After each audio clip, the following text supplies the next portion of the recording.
The Mysterious Affairs at Styles by Agatha Christie.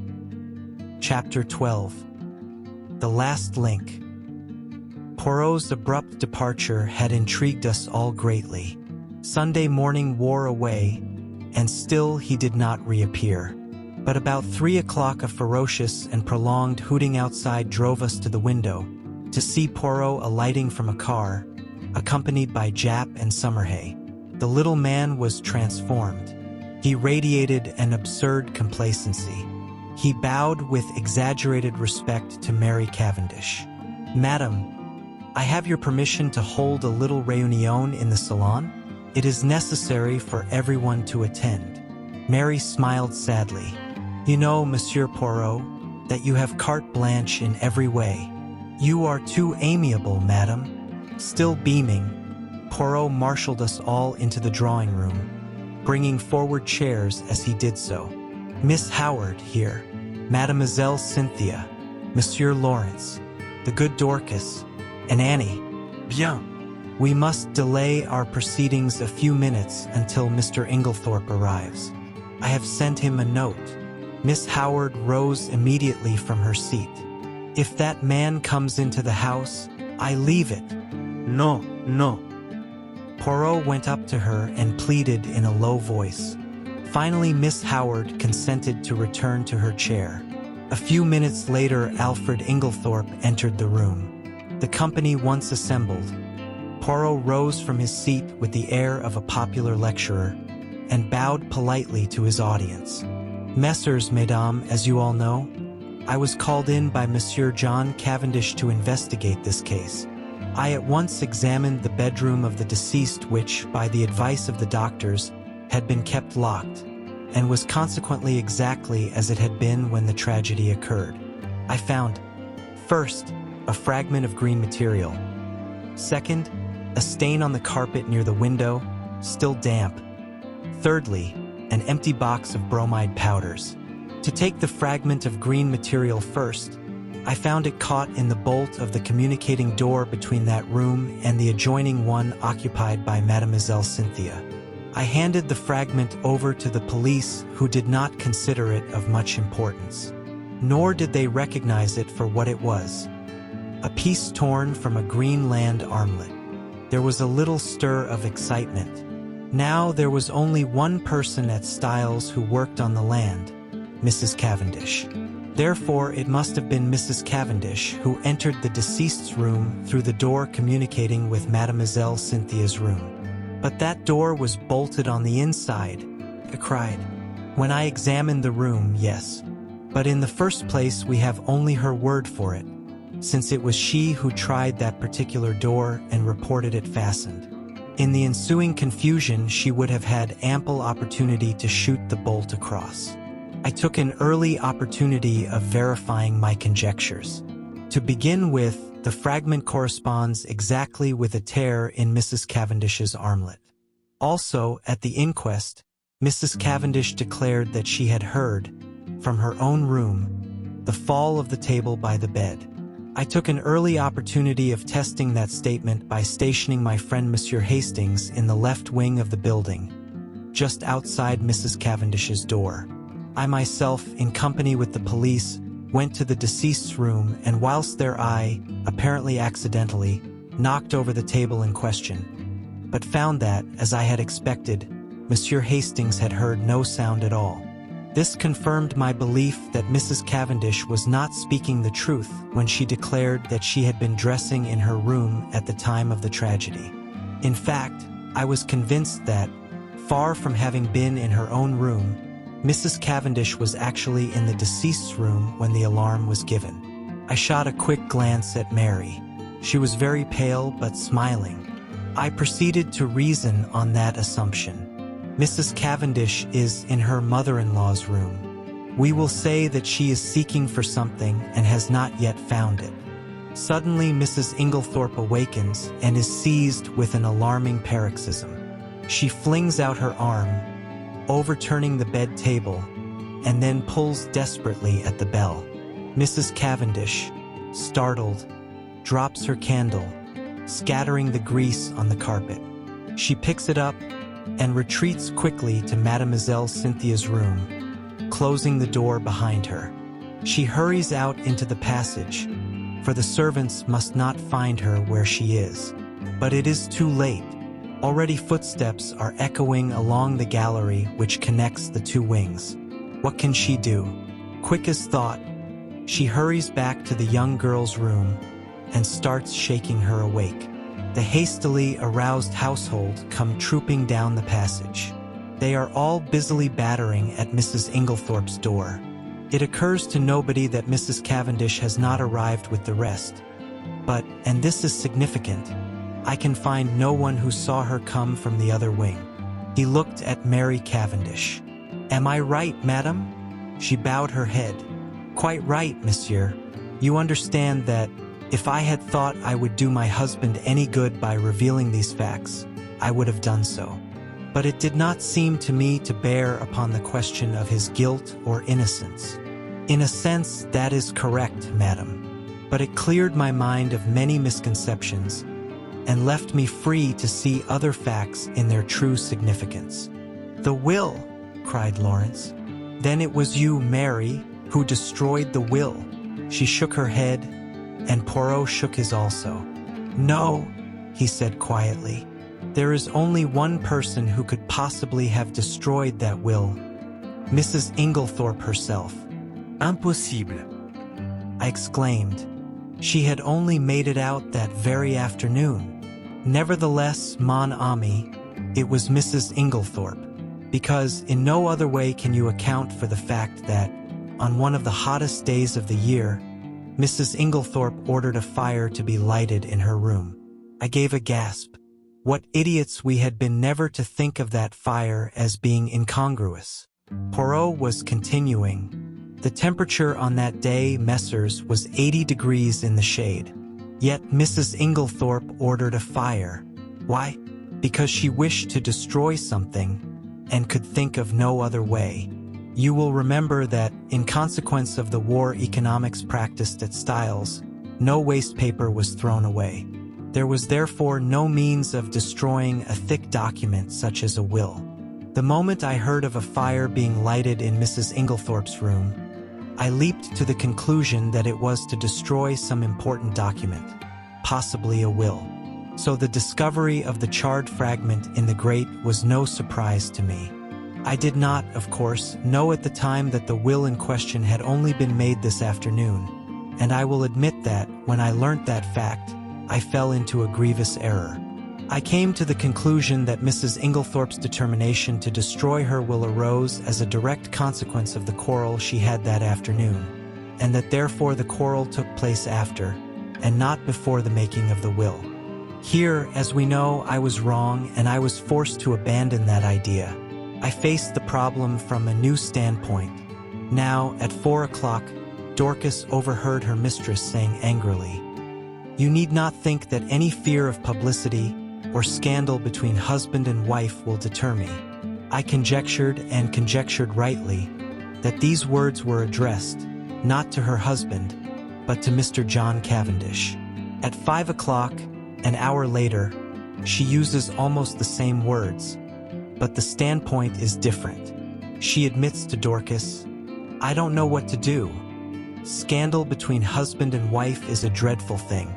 At 4 o'clock she has been angry, but completely mistress of herself. At 5 o'clock she is in violent distress, and speaks of having had a great shock. Looking at the matter psychologically, I drew one deduction which I was convinced was correct. The second scandal she spoke of was not the same as the first, and it concerned herself. Let us reconstruct. At 4 o'clock, Mrs. Inglethorpe quarrels with her son, and threatens to denounce him to his wife, who, by the way, overheard the greater part of the conversation. At 4:30, Mrs. Inglethorpe, in consequence of a conversation on the validity of wills, makes a will in favor of her husband, which the two gardeners witness. At 5 o'clock, Dorcas finds her mistress in a state of considerable agitation, with a slip of paper, a letter, Dorcas thinks, in her hand, and it is then that she orders the fire in her room to be lighted. Presumably, Then, between 4:30 and 5 o'clock, something has occurred to occasion a complete revolution of feeling, since she is now as anxious to destroy the will as she was before to make it. What was that something? As far as we know, she was quite alone during that half hour. Nobody entered or left that boudoir. What then occasioned this sudden change of sentiment? One can only guess, but I believe my guess to be correct. Mrs. Inglethorpe had no stamps in her desk. We know this because later she asked Dorcas to bring her some. Now, in the opposite corner of the room stood her husband's desk. Locked. She was anxious to find some stamps, and, according to my theory, she tried her own keys in the desk. That one of them fitted, I know. She therefore opened the desk, and in searching for the stamps she came across something else. That slip of paper which Dorcas saw in her hand, and which assuredly was never meant for Mrs. Inglethorpe's eyes.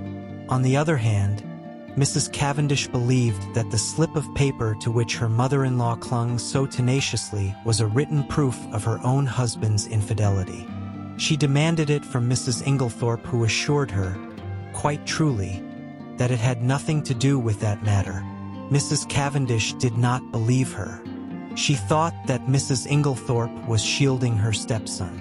Now Mrs. Cavendish is a very resolute woman, and, behind her mask of reserve, she was madly jealous of her husband. She determined to get hold of that paper at all costs, and in this resolution chance came to her aid. She happened to pick up the key of Mrs. Inglethorpe's dispatch case, which had been lost that morning. She knew that her mother-in-law invariably kept all important papers in this particular case. Mrs. Cavendish, therefore, made her plans as only a woman driven desperate through jealousy could have done. Sometime in the evening, she unbolted the door leading into Mademoiselle Cynthia's room. Possibly she applied oil to the hinges, for I found that it opened quite noiselessly when I tried it. She put off her project until the early hours of the morning as being safer, since the servants were accustomed to hearing her move about her room at that time. She dressed completely in her land kit, and made her way quietly through Mademoiselle Cynthia's room into that of Mrs. Inglethorpe. He paused a moment, and Cynthia interrupted. "But I should have woken up if anyone had come through my room? Not if you were drugged, mademoiselle." "Drugged? Mais oui." "You remember," he addressed us collectively again, "that through all the tumult and noise next door Mademoiselle Cynthia slept. That admitted of two possibilities. Either her sleep was feigned, which I did not believe, or her unconsciousness was induced by artificial means. With this latter idea in my mind, I examined all the coffee cups most carefully, remembering that it was Mrs. Cavendish who had brought Mademoiselle Cynthia her coffee the night before. I took a sample from each cup and had them analyzed with no result. I had counted the cups carefully, in the event of one having been removed. 6 persons had taken coffee, and 6 cups were duly found. I had to confess myself mistaken. Then I discovered that I had been guilty of a very grave oversight. Coffee had been brought in for 7 persons, not 6, for Dr. Bauerstein had been there that evening. This changed the face of the whole affair, for there was now 1 cup missing. The servants noticed nothing, since Annie, the housemaid who took in the coffee, brought in 7 cups, not knowing that Mr. Inglethorpe never drank it, whereas Dorcas, who cleared them away the following morning, found 6 as usual, or strictly speaking she found 5, the 6th being the one found broken in Mrs. Inglethorpe's room. I was confident that the missing cup was that of Mademoiselle Cynthia. I had an additional reason for that belief in the fact that all the cups found contained sugar, which Mademoiselle Cynthia never took in her coffee. My attention was attracted by the story of Annie about some salt on the tray of cocoa which she took every night to Mrs. Inglethorpe's room. I accordingly secured a sample of that cocoa and sent it to be analyzed. "But that had already been done by Dr. Bauerstein," said Lawrence quickly. "Not exactly. The analyst was asked by him to report whether strychnine was or was not present. He did not have it tested, as I did, for a narcotic. For a narcotic? Yes. Here is the analyst's report. Mrs. Cavendish administered a safe, but effectual, narcotic to both Mrs. Inglethorpe and Mademoiselle Cynthia. And it is possible that she had a mauvaise quart d'heure in consequence. Imagine her feelings when her mother-in-law is suddenly taken ill and dies, and immediately after she hears the word poison. She has believed that the sleeping draught she administered was perfectly harmless. But there is no doubt that for one terrible moment she must have feared that Mrs. Inglethorpe's death lay at her door. She is seized with panic, and under its influence she hurries downstairs, and quickly drops the coffee cup and saucer used by Mademoiselle Cynthia into a large brass vase, where it is discovered later by Monsieur Lawrence. The remains of the cocoa she dare not touch. Too many eyes are upon her. Guess at her relief when strychnine is mentioned, and she discovers that after all the tragedy is not her doing. We are now able to account for the symptoms of strychnine poisoning being so long in making their appearance. A narcotic taken with strychnine will delay the action of the poison for some hours. Poirot paused. Mary looked up at him, the color slowly rising in her face. All you have said is quite true, Monsieur Poirot. It was the most awful hour of my life. I shall never forget it. But you are wonderful. I understand now. What I meant when I told you that you could safely confess to Papa Poirot? But you would not trust me. I see everything now, said Lawrence. The drugged cocoa, taken on top of the poisoned coffee, amply accounts for the delay. Exactly. But was the coffee poisoned, or was it not? We come to a little difficulty here, since Mrs. Inglethorpe never drank it. What? The cry of surprise was universal. No. You will remember my speaking of a stain on the carpet in Mrs. Inglethorpe's room? There were some peculiar points about that stain. It was still damp. It exhaled a strong odor of coffee, and embedded in the nap of the carpet I found some little splinters of china. What had happened was plain to me, for not 2 minutes before I had placed my little case on the table near the window, and the table, tilting up, had deposited it upon the floor on precisely the identical spot. In exactly the same way, Mrs. Inglethorpe had laid down her cup of coffee on reaching her room the night before, and the treacherous table had played her the same trick. What happened next is mere guesswork on my part, but I should say that Mrs. Inglethorpe picked up the broken cup and placed it on the table by the bed. Feeling in need of a stimulant of some kind, she heated up her cocoa and drank it off then and there. Now we are faced with a new problem. We know the cocoa contained no strychnine. The coffee was never drunk. Yet the strychnine must have been administered between 7 and 9 o'clock that evening. What third medium was there?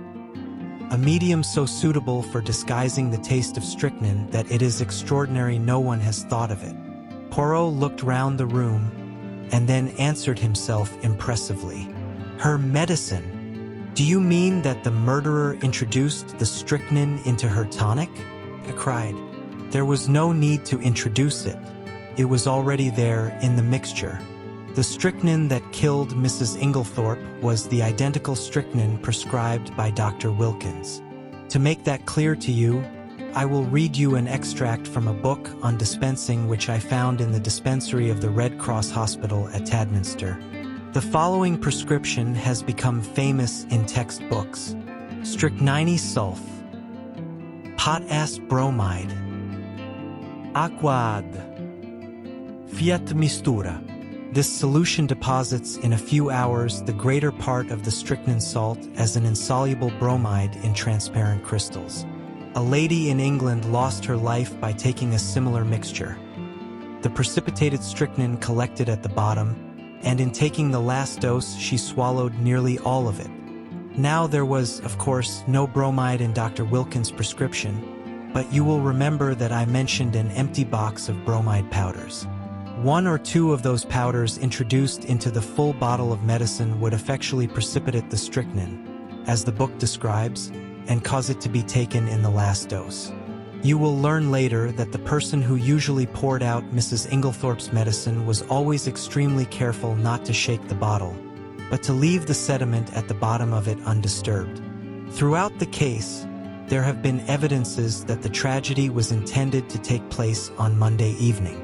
On that day, Mrs. Inglethorpe's bell wire was neatly cut, and on Monday evening Mademoiselle Cynthia was spending the night with friends, so that Mrs. Inglethorpe would have been quite alone in the right wing, completely shut off from help of any kind, and would have died in all probability before medical aid could have been summoned. But in her hurry to be in time for the village entertainment, Mrs. Inglethorpe forgot to take her medicine, and the next day she lunched away from home, so that the last, and fatal, dose was actually taken 24 hours later than had been anticipated by the murderer. And it is owing to that delay that the final proof, the last link of the chain, is now in my hands. Amid breathless excitement, he held out 3 thin strips of paper. A letter in the murderer's own handwriting, Amias Amos. Had it been a little clearer in its terms, it is possible that Mrs. Inglethorpe, warned in time, would have escaped. As it was, she realized her danger, but not the manner of it. In the deathly silence, Poirot pieced together the slips of paper and, clearing his throat, read, "Dearest Evelyn, you will be anxious at hearing nothing. It is all right, only it will be tonight instead of last night. You understand.